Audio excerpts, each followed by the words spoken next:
Y todo empieza con un extraño cementerio.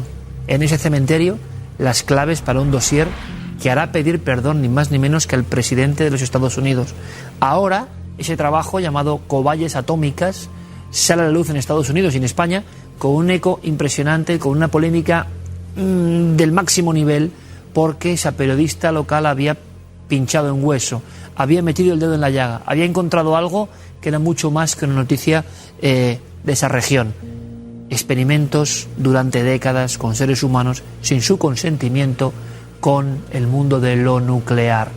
De verdad que esto es para prestar la máxima atención. Pero recordemos ese momento, antes de hablar con nuestros invitados, en que Clinton admite que esos experimentos con mujeres embarazadas, con militares irradiados, con orfelinatos, se hicieron.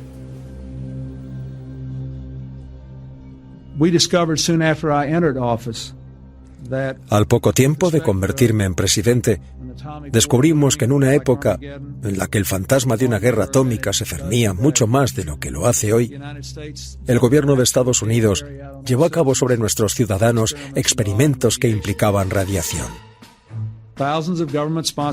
Miles de experimentos financiados por el gobierno tuvieron lugar en hospitales, universidades y bases militares en nuestro país.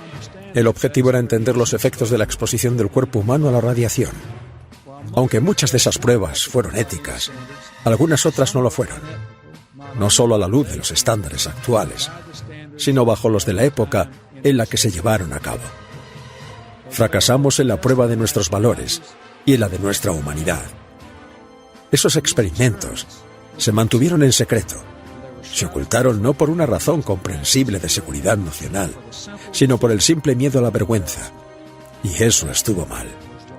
Los responsables gubernamentales de aquellas decisiones ya no están aquí para asumir las consecuencias de lo que hicieron. No están aquí para disculparse con los supervivientes, con sus familias o con las comunidades, cuyas vidas se oscurecieron con la sombra atómica y con esas decisiones. Así que hoy, en nombre de otra generación de líderes y ciudadanos estadounidenses, los Estados Unidos de América ofrecen una disculpa sincera a aquellos ciudadanos que fueron objeto de estos experimentos, a sus familias y a sus comunidades. Cuando el gobierno hace algo mal, tenemos la responsabilidad moral de admitirlo. Y precisamente este libro, queridos amigos, que dentro de la colección de O Cultura saca, edita, recupera, resucita nuestro compañero Javier Sierra. Javier, buenas noches. Muy buenas noches, Iker. Bienvenido como siempre. Muchas Qué gracias. placer y qué honor. Está sacando auténticas joyas y nosotros, por supuesto, lo contamos. Es una periodista que de repente se descuelga con este Cobayas Atómicos, y esto tiene que ver, Javier, con este Bill Clinton al que vemos prácticamente contraído pidiendo perdón por una historia que no era conocida. Es una de esas historias típicamente americanas. Una periodista de provincia, Eileen Welsom, que trabaja para el Albuquerque Tribune, un periódico de 35.000 ejemplares de tirada a diarios, muy pequeño, logra hacer arrodillarse a la administración americana por una serie de azarosos descubrimientos. Todo viene de una de esas noticias breves que aparecen en la prensa, en la que dice que los responsables de las principales bases del sur de los Estados Unidos han empezado a hacer limpieza, y en una de esas bases ha aparecido un cementerio de animales radiactivos. Esta periodista se huele que ahí hay algo. ¿Qué hacen animales radiactivos en una fosa extraña en la base de Kirtland? Se acerca a la base, pregunta por este asunto y le hacen pasar a una estancia, a una habitación llena de viejos legados de la Guerra Fría de los años 40, en donde aparece información, documentación sobre inyecciones de plutonio a animales. Lo interesante es que hay un papel en medio de todos aquellos en los que se habla de una inyección de plutonio a un ciudadano americano que solamente aparece por siglas y que dice que es de un pueblecito pequeñísimo de Texas llamado Italy. Bueno, a esta mujer se le ocurre acercarse a Italy, porque en ese informe se decía que a ese ciudadano negro le habían inyectado una solución de plutonio en la pantorrilla y que le habían tenido que amputar 3 días después la pierna. calcula la edad que podía tener ese individuo, unos 80 años, negro, en un pueblecito de 300 habitantes. No va a ser difícil encontrarlo. Y efectivamente encuentra a su viuda. Y la viuda le pone tras la pista de una colección de experimentos con humanos que verdaderamente asombra. Entre el año 45 y el año 47, 18 inyecciones de plutonio a ciudadanos que no sabían lo que les estaban haciendo. Y era solo el inicio de una espita que termina estallando en 1995 en la administración Clinton. Y una conspiración, Iker. Ese día, el día que hizo esas declaraciones Bill Clinton, se daba a conocer, qué casualidad, el veredicto del caso de O.J. Simpson, del famoso jugador de béisbol que, en fin, había ocupado todas las portadas y todos los informativos y que era, juzgado por el asesinato de su exmujer. Bueno, pues ese día es cuando Clinton pide perdón, para que ese perdón no derive en miles, probablemente cientos de miles de reclamaciones contra su gobierno.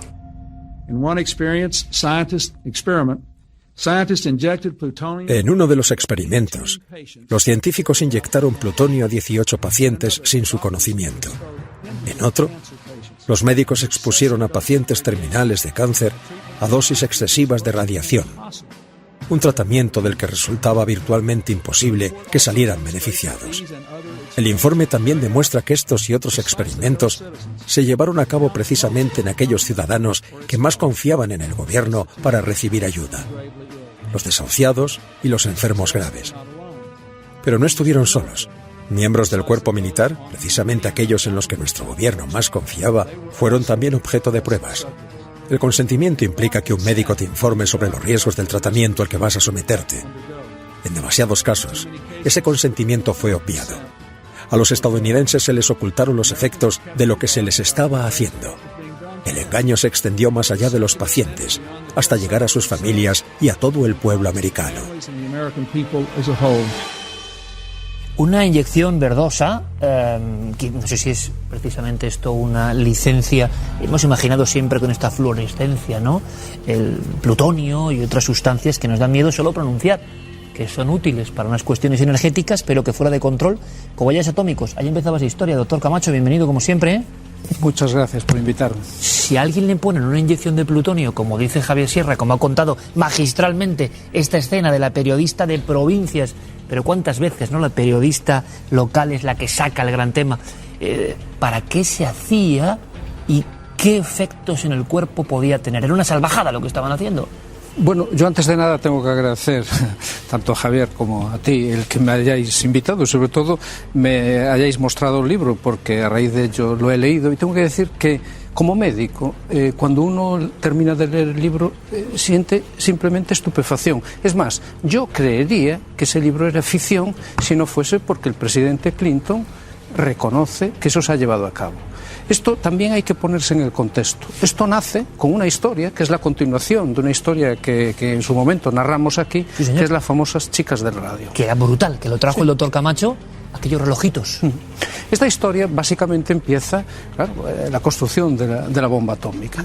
Obviamente se trata de isótopos radiactivos, se trata de plutonio, y los trabajadores, miles de trabajadores que están allí, en esa fábrica, se encuentran con un problema, que eso es contaminante, pueden ingerirlo, inhalarlo, y no saben ni con qué dosis pueden tener efectos secundarios, y entonces surge una enorme preocupación. Entonces de ahí el estudio en animales, es decir, vamos a ver qué dosis, inyectando una dosis determinada, cuánto se elimina por orina, por heces, y entonces podemos saber qué porcentaje se elimina. Bien, esto en el momento que se empieza a hacer, que en principio sería más que suficiente, se toma una decisión increíble, que es inyectar plutonio a humanos. Además, debo decir que el estudio es absolutamente ridículo. Desde el punto de vista científico no tiene ningún significado. Primero, son 18 pacientes, la muestra es pequeña, son pacientes de ambos sexos, con diferentes patologías. A todo esto, una cosa que llama la atención es que se insiste en las historias clínicas que son pacientes intratables, que son pacientes a punto de fallecer. Y la mayoría son pacientes con enfermedades crónicas, Addison, endocrinas, Addison, Cushing, enfermedades que llamamos hoy colagenóticas, gente que ha tenido un traumatismo, una fractura. ¿Y qué se buscaba con esa inyección, doctor? Bueno, se buscaba simplemente ver exactamente cuál era el metabolismo del plutonio en la persona y ver cuánto se eliminaba por orina, para correlacionarlo, a tener unos niveles de referencia para compararlo con el resto de los trabajadores. Y el plutonio dentro de un cuerpo humano, nos ha contado Javier que ese hombre, el paciente cero de esta historia, entre comillas, le tienen que amputar la pierna. Sí, bueno, la mayoría de los... Es que Paracelso hace 500 años dijo una frase que está totalmente vigente. Todo depende de la dosis. El plutonio, la dosis que se ponía, se llegó a poner... Esto, las cifras no dicen nada, pero se llegó a poner una cantidad equivalente a 6.000 milisieverts. Esto es una locura. Una locura. Es decir, pacientes con cáncer de mama, metástasis, que se lo ponen y obviamente empiezan con vómitos, con náuseas, todo lo que hemos visto en Chernobyl, todo lo que hemos visto a gente que se ha irradiado tras una exposición de Hiroshima. Es decir, pacientes a los que se ha hecho sufrir muchísimo y otros pacientes, además, que no tenían cuadros en absoluto, que eran cuadros absolutamente normales, podían tener una vida larga con su patología crónica, pero lo que llama más la atención es la forma como se eligen a los pacientes, es la forma, al azar. Sí, además algunos azares son casi de película. Está el caso, por ejemplo, de Ed Cade, que es un albañil negro que tiene un accidente en su camión. Él transportaba material de construcción a una obra, tiene un accidente con la mala suerte de que está cerca de una base militar y le llevan a la base militar para socorrerle. Y en ese tránsito le inyectan el plutonio, 4,7 microgramos de plutonio, 5 veces más de lo que se esperaba que fuera la dosis permitida. Inmediatamente, al cabo de 2 días, empieza a tener problemas en las encías, porque el plutonio tiende a instalarse ahí, en las encías, en la zona entre los dientes y la encía. Le tienen que arrancar 15 piezas dentales y la encía, la mandíbula termina deshaciéndosele. Bueno, es uno de esos casos. Pero, Javier, por el azar. Tú has empezado con una escena que parece Cementerio de Animales de Stephen King. Absolutamente. Lo que pasa es que es el cementerio de los animales radiactivos. En Kirtland. Y esta otra, del que se te estropea la furgoneta delante de la base como epicentro de todos los secretos, ¿no? Pero hay muchas más historias, las recogíais, que ahí me han dejado, claro, hubo orfelinatos o lugares de acogida donde hubo experimentos, hubo militares irradiados, Vamos a ir contándolas, si os parece. Bueno, porque esto no se detiene en el periodo del 45 al 47, que es ese periodo inmediatamente posterior a la bomba atómica de Hiroshima y la de Nagasaki, sino que se extenderá durante los años 70 y hasta entrados los años 70. Es decir, no es el periodo de estos experimentos, no es un periodo menor, ni pequeño, ni siquiera es anecdótico en absoluto, ¿no? Por ejemplo, lo que tú decías de los orfelinatos, ¿no? Eso ocurre en Massachusetts. 57 niños discapacitados mentales reciben comida, su merienda, con unos trazadores radiactivos también de plutonio para ver qué pasaba, ¿no?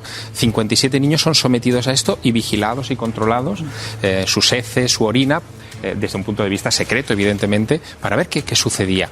Hay incluso un caso que creo que también, doctor, le llamó mucho la atención en Nashville, en Tennessee, mujeres embarazadas, 829 mujeres embarazadas que son llevadas a ingerir cócteles de vitaminas de hierro radiactivo durante el periodo de la gestación.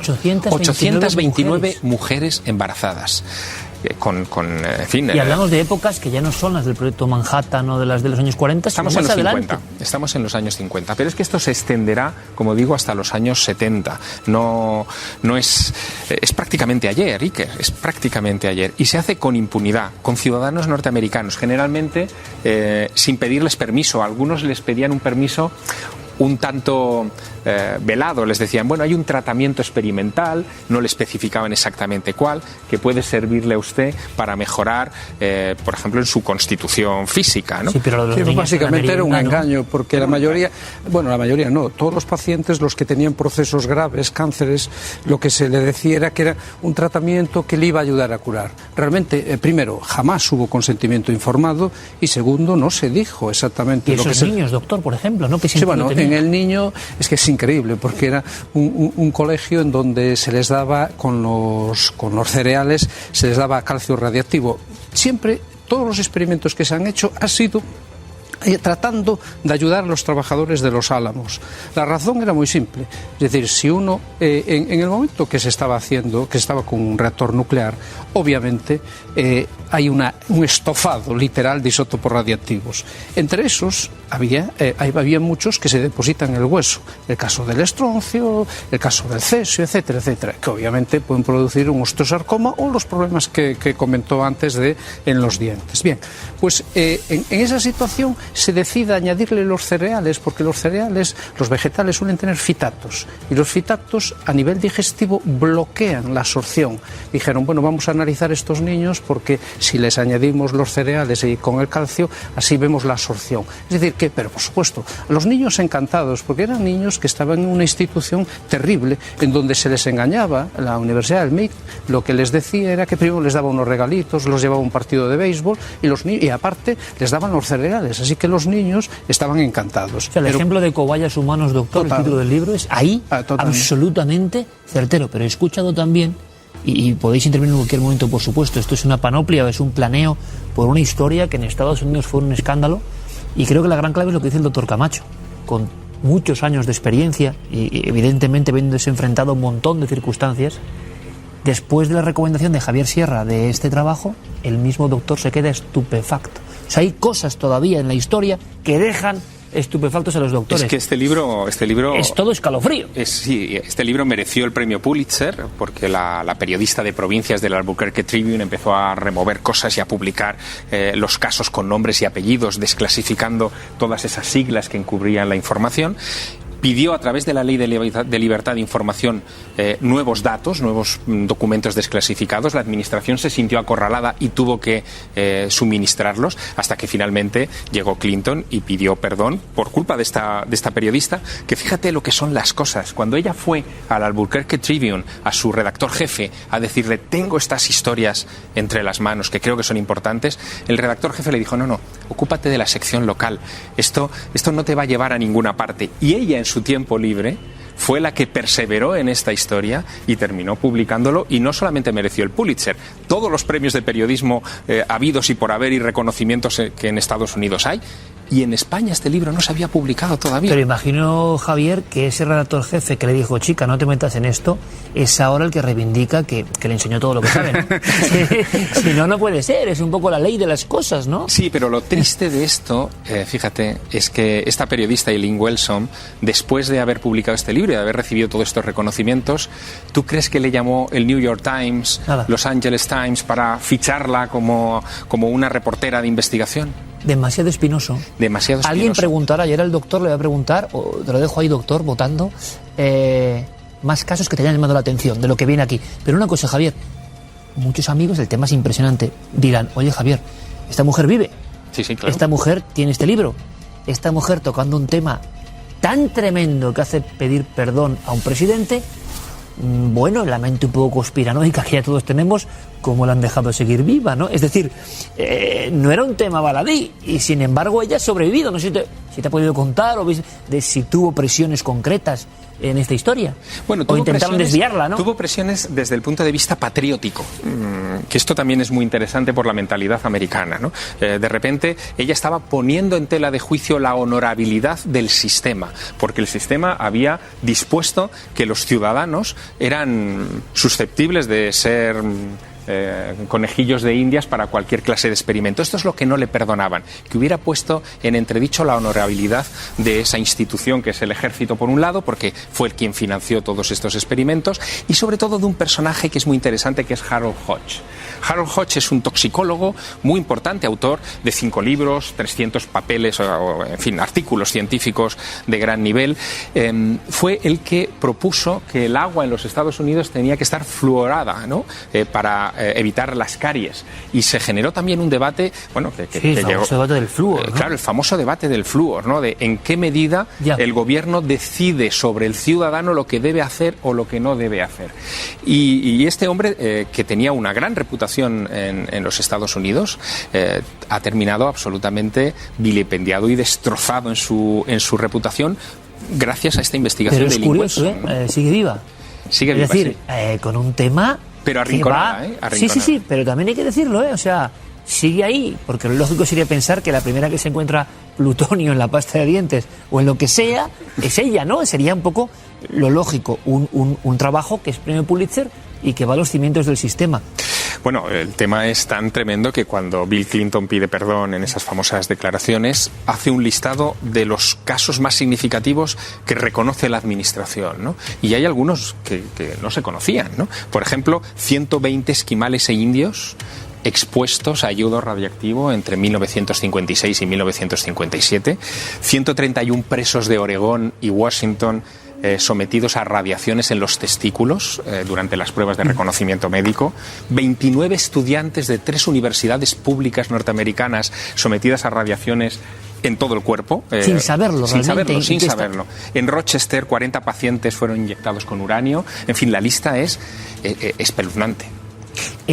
Claro, aquí la pregunta, doctor, yo sé que a algunos, porque me dicen, les molesta mucho que yo diga, cuando hablamos de Estados Unidos, pues entonces que no pasaría en la Unión Soviética, pero es que lo sigo manteniendo. O sea, si esto nos hemos enterado, ¿qué no pasaría en el telón de acero, ¿no? Al otro lado, hemos sabido de Chernóbil cosas, pero la diferencia es que ahí no ha habido, que sepamos, investigaciones, ni periodistas osando preguntar por este tema, pero me imagino yo que la otra potencia en el otro lado pasaría muy parecido, ¿no? Bueno, exactamente. De hecho, en el libro cita repetidas veces que una vez que se derrotó Japón, el temor era el comunismo. Y ¿quién hacía la mayor bomba? Y obviamente las explosiones nucleares no solo han sido de Estados Unidos, Rusia, China, Francia. Quiero decir que ha habido Puede haber sospechas, doctor, de que cosas hayan ocurrido en otras partes del mundo, ¿no? Bueno, no sería extraño. Lo que me llama la atención es que en el libro cita un detalle muy importante, que en los años 40, 50, había muchísimo dinero por parte del ejército. En el proyecto se llegaron a gastar unos 30.000 millones de dólares, que es una barbaridad. Pues esa cantidad, había muchísimo dinero y los militares no eran los que hacían los proyectos. Los proyectos lo subcontrataban a la universidad y la universidad estaba encantada. De hecho, la mayoría de las universidades que participan en esos estudios son de muchísimo prestigio.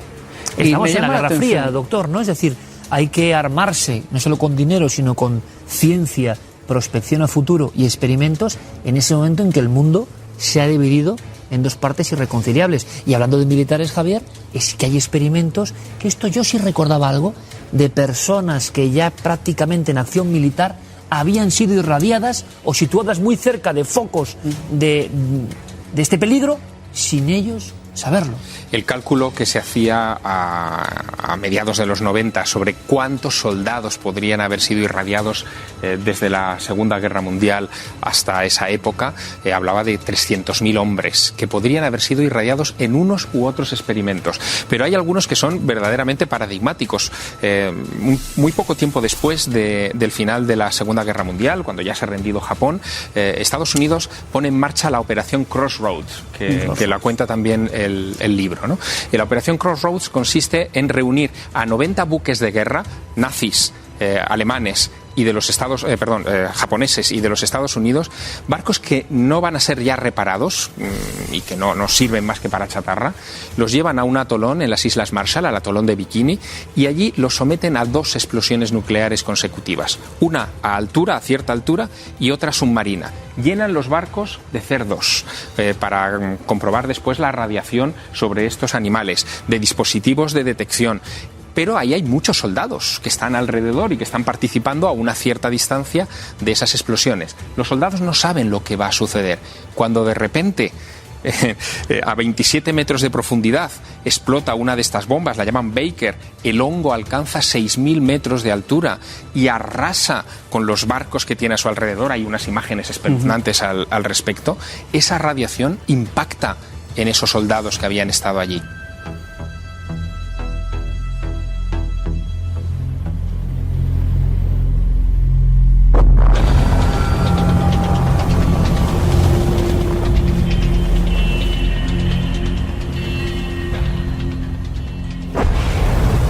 Esos soldados son enviados para después limpiar los restos de esos barcos.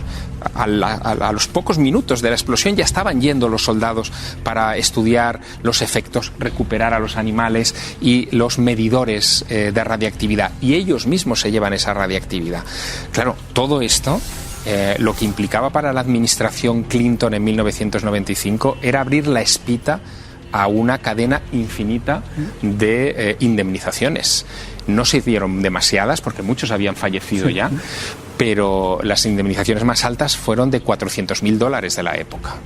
Además, una cosa muy interesante que añadiendo con respecto a los militares es que ahora sabemos que las dosis que recibieron, que fueron altísimas en esa zona, probablemente fueron incluso más de lo que se suponía, por una sencilla razón, porque estaban midiendo simplemente la radiación externa, pero el plutonio, muchos isótopos radiactivos emiten radiación alfa y esa solo es cuando se inhala o se ingiere. Es decir, que cuando uno está con un medidor está midiendo radiación gamma y la mayoría de los isótopos radiactivos, como es el caso del plutonio, emiten radiación alfa. Así que esos chicos que habían inhalado, respirado, muchos de ellos efectivamente hasta algunos barcos se los llevaron de nuevo a Estados Unidos y los barcos es que estaban absolutamente contaminados. Algunos de estos chicos contaban que cuando vieron el hongo nuclear, claro, sin protección, sin gafas, nadie les había advertido de absolutamente nada, vieron el esqueleto de su compañero. La luz era tan potente que atravesaba el cuerpo y creyeron ver el esqueleto de sus compañeros. O sea, los detalles de los participantes de aquella operación Crossroads son verdaderamente tremendos. Y fue una de las pruebas. Los datos cantan, ¿no? Entre 1945 y 1992, Estados Unidos hizo 1.054 pruebas nucleares solo en Nevada. En la famosa Área 51, célebre por otras historias que nos interesan también en esta mesa, claro. Es el Área 51. Hay otras 50 áreas anteriores y algunas después que están bloqueadas, absolutamente perimetradas para que nadie entre en los próximos 20.000 años, porque están radiadas absolutamente. El buen programa sería las otras áreas. Solo hablamos de la 51 y ahora resulta que la 47 o la 43 es mucho más misteriosa. Hay historias porque, y se conocen. Pues me encantaría que lo hiciésemos, de verdad, compañero. Me parece impresionante. Es que quería recordar solo, es una anécdota, pero es una anécdota muy significativa. A raíz de invitarme a leer el libro, que la verdad lo desconocía totalmente, os lo agradezco mucho, saqué una de las últimas publicaciones sobre todas las explosiones que se realizaron en Estados Unidos en Atolón Bikini, en las Islas Marshall. Ahora esos habitantes, que son pocos, se ha hecho un estudio alrededor de 500. Bueno, después de todos estos años se ha visto las patologías que tienen, el incremento de leucemias, de osteosarcomas, de cáncer de estómago. Pero hay una cosa que me ha sorprendido y este es un detalle que me llama mucho la atención. En las Islas Marshall es el sitio del mundo, el cuarto sitio del mundo donde más incidencia de tuberculosis hay. El bacilo tuberculoso, el Mycobacterium, crece en sitios húmedos. Probablemente las Islas Marshall es el sitio menos indicado.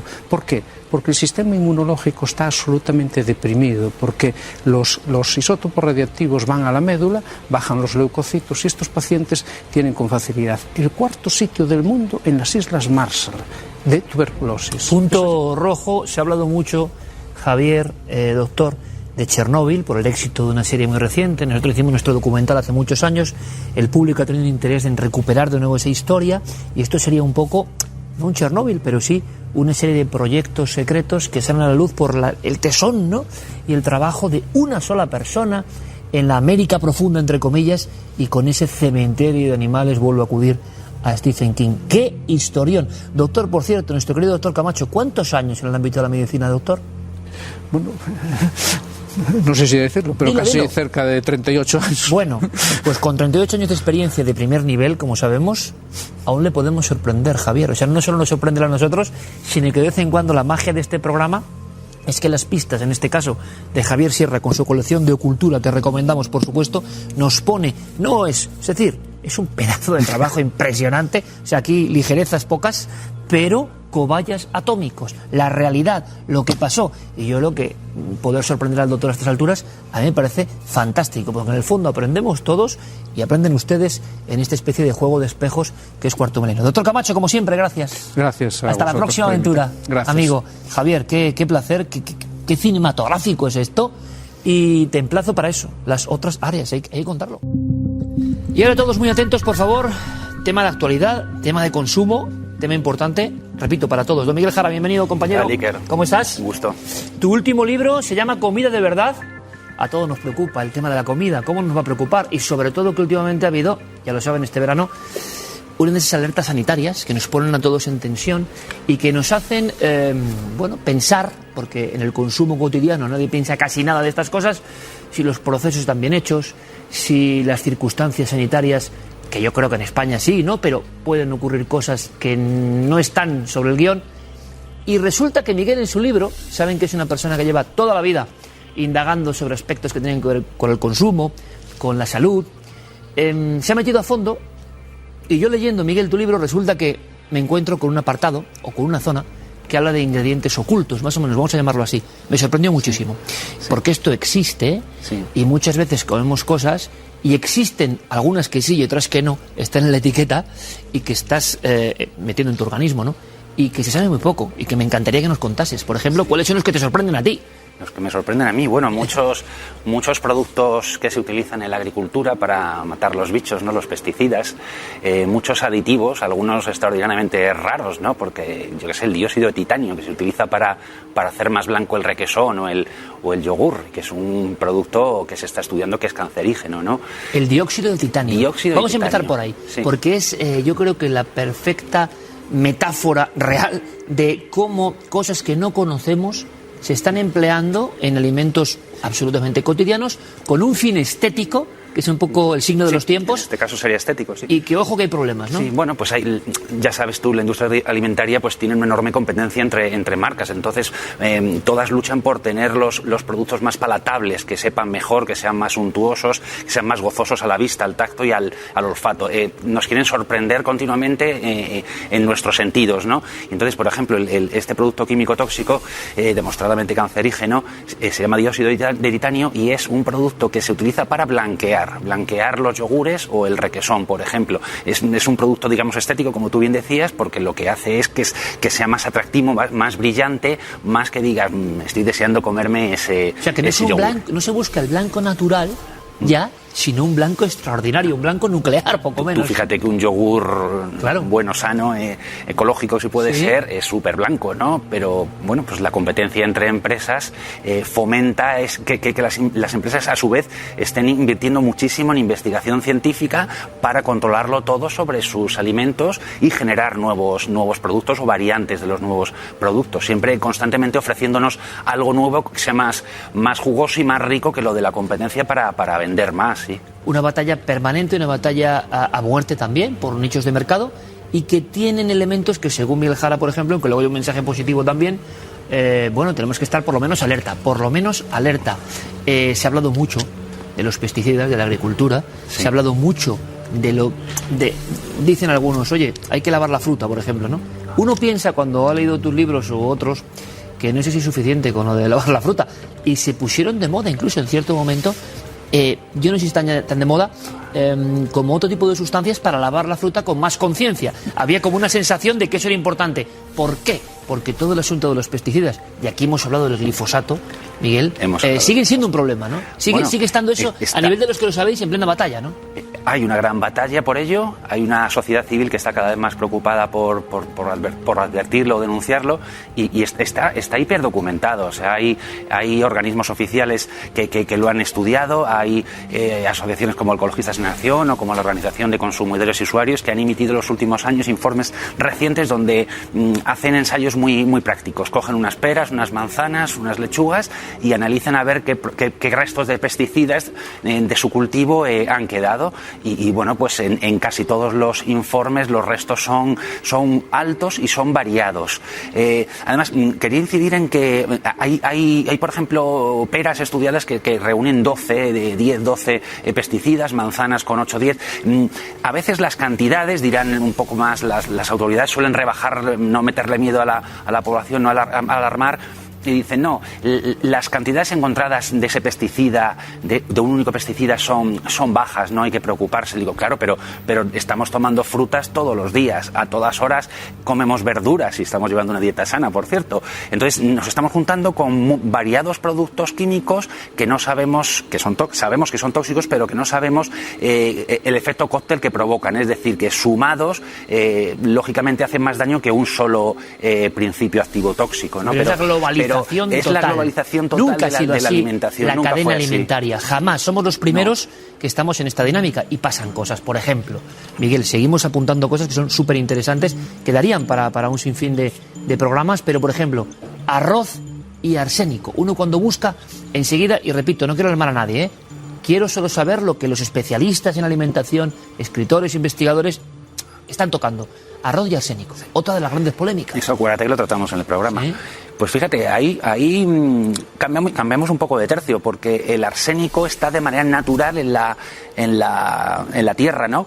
Entonces lo que se produce de esa manera natural es al contacto del agua con el arsénico y, por ejemplo, luego cultivar arroz, pues que el arroz, si no está bien controlado, pues va con este producto químico tóxico que es de los más contaminantes. O sea que no es un mito, no es una leyenda lo que hay arroz con arsénico. No. El control tiene que ser exhaustivo. Claro, que es lo que nos da miedo, de quién controla, ¿no? Te quería decir también que no es que tengamos, digamos, fobia a los productos químicos tóxicos, sino que muchas veces en la propia alimentación se producen, pues por ejemplo, la acrilamida. Tú fríes unas patatas, tú fríes cualquier alimento que tenga mucho azúcar, que tenga carbohidratos, lo fríes por encima de 120 grados y de manera natural se va a producir un componente tóxico y cancerígeno que es la acrilamida. Quiero decir que no todo es añadido por parte del ser humano, sino que hemos ido descubriendo con la investigación y con el paso del tiempo y del estudio y del conocimiento cómo tratar a los alimentos. Porque evidentemente, además, muchas personas en el mundo, lógicamente, ante este cambio de lo que respiramos, lo que comemos, lo que bebemos, y por desgracia, ¿no? La sensación, por lo menos la sensación, no sé lo que dirán los datos, pero la sensación de que existen muchos azotes en nombre de enfermedades, hay quien evidentemente lo relaciona con lo que el cuerpo consume. Sí. Y has dicho que, por ejemplo, friendo unas patatas, que eso yo creo que es bueno decirlo en la televisión a estas horas, porque oye, se produce, si uno se pasa, mira que yo como la carne muy hecha, si uno se pasa en la combustión, ojo, ¿no? Con la carne muy hecha pues se destruyen todas las propiedades de la carne y se generan otro tipo de contaminantes que son tóxicos para el cuerpo humano. Y decías de las patatas fritas, que nos han preguntado muchísimo. Las patatas fritas pues pueden tener acrilamida si se han trabajado mal, si se han frito con un aceite a más de 120 grados centígrados. O, por ejemplo, las tostadas. Cuando vamos al bar y nos las chamuscan, nos las dejan medio negras, pues eso es pura acrilamida también. Eso es acrilamida. Es acrilamida. Hoy está el público que está cenando alguno quitando. Pero está bien. ¿Sabes por qué está bien? Porque hay que decirlo con esta naturalidad y simplemente como advertencia, porque a veces cometemos errores cotidianos y durante años acumulados, y desde luego si los científicos y los que sabéis de esto sabéis que no es bueno, yo creo que hay que decirlo. Cuando se dice en un contexto especialmente especializado, nunca mejor dicho la redundancia, o de catedráticos que saben, no llega al gran público. Hay que decirlo en ámbitos como este. Por ejemplo, hablando de aceite, es que me han aseteado, Miguel, por favor, Iker, y se lo agradezco muchísimo, pidiéndonos, habla un día de la conspiración del aceite de palma. Uno ve que de repente en los anuncios el aceite de palma para arriba, para abajo, ¿dónde estaba este aceite? Lo consumíamos mucho cuando éramos niños, ahora lo quitan. ¿Por qué lo quitan? Es una guerra comercial. ¿Qué nos puedes contar brevemente? Bueno, pues es un aceite muy interesante para la industria alimentaria porque le da un toque untuoso, brillante y como muy atractivo al paladar. En boca sienta muy bien, muy suave, a alimentos de gran consumo como galletas, dulces de bollería, pizzas. Lo hace muy atractivo, entonces por eso lo ha empleado mucho la industria. Es un aceite muy barato, es un aceite que se consigue en América Central, en los bosques de palmeras del centro de África, entonces está causando grandes impactos medioambientales, y como ha habido mucha presión porque también causa impactos en la salud, no es un aceite de grasas mayormente saturadas, no es un aceite sano, o hay muchos más sanos y más caros, como el aceite de oliva. Ha sido muy utilizado, pero ahora el marketing, digamos, ahora hay pro una salud, vuelta, ¿no? Hay una vuelta a ir, la industria lo va quitando, ¿no? Entonces estamos asistiendo a como se hace propaganda de bueno, pues galletas con mucho menos aceite de palma. Pero somos conscientes de que eso lo hemos consumido toda la infancia. Se sigue consumiendo, y la industria además pues tiene sus trucos, como está muy mal visto, tiene trucos un poco para engañarnos, ¿no? Pues en vez de poner las etiquetas aceite de palma, que lo entendemos todos, hasta el que menos conocimientos tenga, pues lo llama por su nombre científico, que no sabría ni decirte cuál, es impronunciable, ¿no? O utiliza fórmulas que significan lo mismo, pero con 4 o 5 palabras técnicas que de alguna manera pues hace que el consumidor no sepa exactamente el que está comiendo. O sea que la guerra comercial a veces, Miguel, por las modas es en un sentido. Parece que, yo siempre he tenido esa sensación, que en los años 70, por ejemplo, se llegó quizá a la cúspide de la comida industrializada, y de pronto las marcas también, y yo lo veo con toda la lógica, la guerra a veces es quién se quita más componentes ahora, ¿no? Pero resulta que, por ejemplo, en los mares, que es uno de los entornos más dañados por esta dinámica que llevamos, en los mares ha habido incluso imágenes en las redes tremendas, ¿no?, de lo que un pescado lleva dentro. Creo que una era del chef David Muñoz, amigo de esta cadena, con un pez, lo que tenía dentro de plástico. Se ha hablado hace mucho tiempo, antes de los plásticos, de, por ejemplo, algunos pescados que tomamos, y yo soy muy fan, del mercurio. Sí. ¿Esto se sigue investigando? ¿Se sabe? Sí, hay informes recientes, además, hechos en España, ¿no?, por investigadores españoles. Tú piensas una cosa, los mares están muy contaminados. Siento dar tantas malas noticias juntas esta noche, pero los mares están muy contaminados, no descubrimos nada nuevo, y todo lo que vertimos a algún sitio va. Y a los peces también.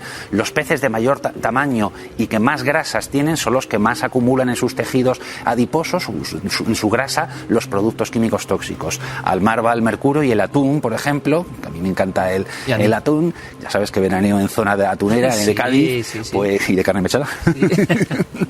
Nos reíamos, ¿no? Pero es así. El atún, pues se ha comprobado que tiene en algunos ejemplares estudiados altos índices de mercurio en España. Sí. Capturas en España, siempre hay alertas por diferentes cosas. Cada X años hay por algo. Bien sea, te acuérdate del aceite de orujo, que de repente lo retiraban. Acuérdate de esto que ha pasado ahora con la carne, en concreto mechada. En Andalucía, la carne, oye, un día nos informan de que es cancerígena, otro día una campaña diciendo que lo que han hecho es una campaña en contra, es decir, hay información y contrainformación. El mundo de las fake news ha entrado en la alimentación. ¿Qué nos dirías tú, Miguel, con lo que tú puedes saber, aunque esto es motivo de debate, pero qué nos dirías hoy en día de la carne que consumimos? De las fake news te quiero hacer una apreciación y de la ciencia seria contra otra ciencia seria, pero más independiente, ¿no? Porque las grandes empresas, para defenderse cuando hay daños a sus intereses, dicen, no, nuestro producto está, tenemos aquí 30 informes que demuestran que llevamos razón, y los científicos independientes dicen, sí, nosotros tenemos 2 o 3, no tenemos tanto dinero como ustedes, pero tenemos 2 o 3 que también nos dan la razón. Esa batalla está pasando todos los días. Eso es todos los días, son batallas, yo las llamo comerciales porque los que quieren comerciar con sus productos, pues invierten dinero en el marketing científico, en que te den la razón, por las buenas o por las malas, ¿eh? Informes al mejor postor. Informes al mejor postor se hacen, claro.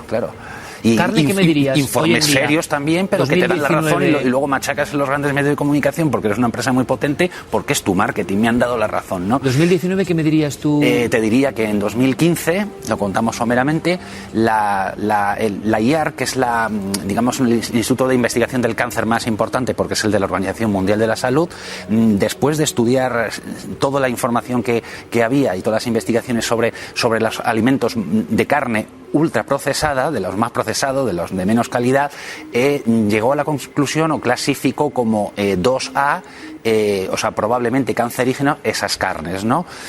Ultraprocesada. La ultraprocesada. Luego siguió y vio que había también bastante evidencia, no tanta, de las carnes rojas. Incluso esto fue lo que dejó a todo el mundo, quizás se acuerden, ¿no? Porque como vamos tan deprisa que al siguiente telediario no hay memoria, o sea, el siguiente se nos ha olvidado, pero fue un escándalo las carnicerías. Oye, luego se pasó, pero la noticia era un poco como que la ciencia, entre comillas, lo que llevan en titulares, claro, la ciencia demuestra que esto es peligroso. Pero tú piensas que está muy bien que tengamos en el mundo pues una IARC, una serie de científicos que estudian qué es lo que puede provocar cáncer, porque es una de las enfermedades más mortales junto con las enfermedades cardiovasculares. Está muy bien, y no lo hacen solo con la carne. Ellos cada 2x3 analizan un producto que puede ser sospechoso y que se encuentra en la alimentación o no se encuentra en la alimentación, y cogen toda la literatura científica y le pegan un repaso y dicen, si hay unas evidencias, unas pruebas brutales, se clasifica como 1. Si la evidencia es fuerte pero todavía no es muy definida, estamos hablando de evidencia 2A, que es las carnes ultraprocesadas y las carnes normales. 2B, evidencia un poco ya más limitada, hay que estudiar más, y así tiene pues digamos 4 o 5 apartados, ¿no? Pero, es bueno que en el mundo haya instituciones que investiguen. Más habría que hacerlo, porque en el mundo alimentario, ¿cómo decirlo? Existe, porque sé que me lo vas a preguntar, existe mucho control sobre lo que tomamos, y por fortuna de lo que nos enteramos es de escándalos que lo son, pero que es que tú piensas que toda la cantidad de comida que se mueve por el mundo a diario, es imposible tener a un inspector detrás de cada empresa que nos pueda hacer una, ¿no?